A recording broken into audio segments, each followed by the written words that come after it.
आपको पता है लता मंगेशकर ने 30,000 से ज्यादा गाने गाए थे। 36 भाषाओं में लता दीदी गाने गा सकती थीं और उन्होंने 36 भाषाओं में गाने गाए। 1,000 से ज्यादा फिल्मों में उनकी आवाज का जादू चला। लता मंगेशकर से जुड़े बहुत से ऐसे किस्से हैं, बहुत सी ऐसी कहानियां हैं जो आप नहीं जानते होंगे।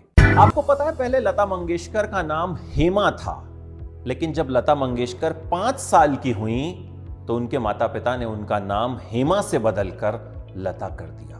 उस वक्त माँ बाप को भी नहीं पता होगा कि यह नाम दुनिया भर में इस कदर मशहूर हो जाएगा कि इनकी आवाज का जादू हर किसी के सिर चढ़कर बोलेगा। साल 1974 में दुनिया में सबसे ज्यादा गाने गाने का रिकॉर्ड लता मंगेशकर के नाम दर्ज है। यह record Guinness book of world records में दर्ज किया गया।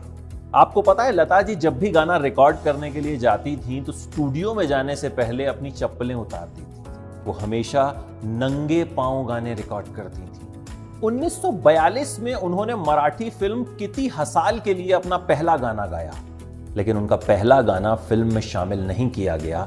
किसी वजह से इस गाने को काट दिया गया, लेकिन लता इसके बाद रुकी नहीं। उन्होंने कामयाबी की एक अलग ही कहानी लिखी। आपको पता है लता मंगेशकर कभी स्कूल नहीं गई और इसकी वजह भी बहुत दिलचस्प है।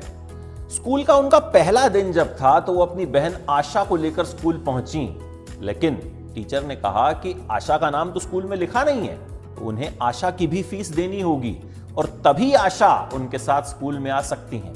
लता इस बात से इस कदर नाराज हुई कि उन्होंने फिर कभी स्कूल का मुंह ही नहीं देखा। लता मंगेशकर फिल्म इंडस्ट्री की पहली महिला हैं जिन्हें भारत रत्न मिला, जिन्हें दादा साहब फाल्के पुरस्कार मिला।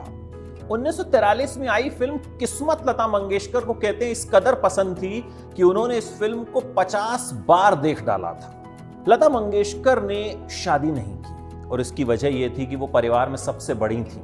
उनके पिता उन्हीं पर परिवार की जिम्मेदारी छोड़ गए थे, अपना बेटा समझते थे लता।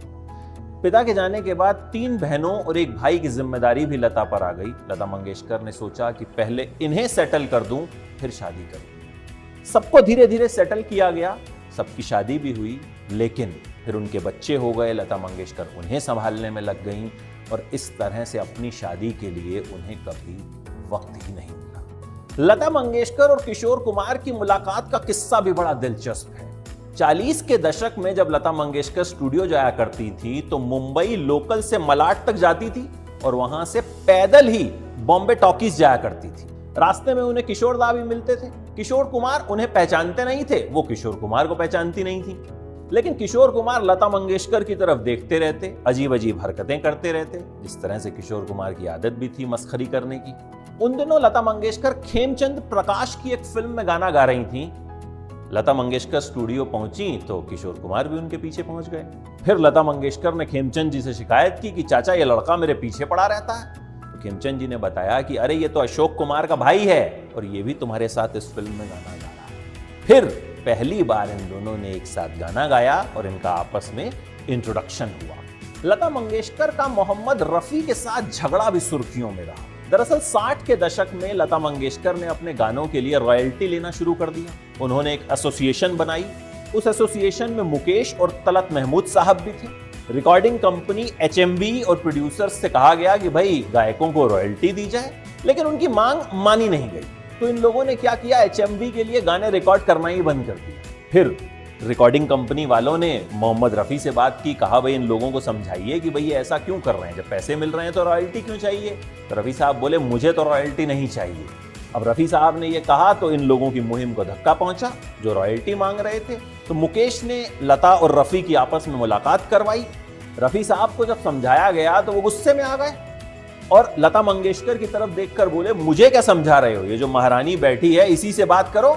फिर लता मंगेशकर ने कहा आपने मुझे सही समझा, मैं महारानी ही तो हूं। इस पर रफी साहब गुस्सा हो गए, कहा मैं तुम्हारे साथ आज के बाद गाना नहीं गाऊंगा। लता मंगेशकर ने भी कहा कि मैं भी गाना नहीं गाऊंगी। फिर दोनों ने प्रोड्यूसर से कह दिया हम साथ गाना नहीं गाएंगे और ये झगड़ा करीब 3.5 साल तक चला। हालांकि बाद में फिर दोनों के बीच मामला जो है वो सुलझ गया। लता मंगेशकर से जुड़े इसी तरह के न जाने कितने किस्से हैं, न जाने कितनी कहानियां हैं जो अब सालों साल सुनाई जाती रहेंगी। जब तक ये इंडस्ट्री रहेगी तब तक लता रहेंगी। नमस्कार।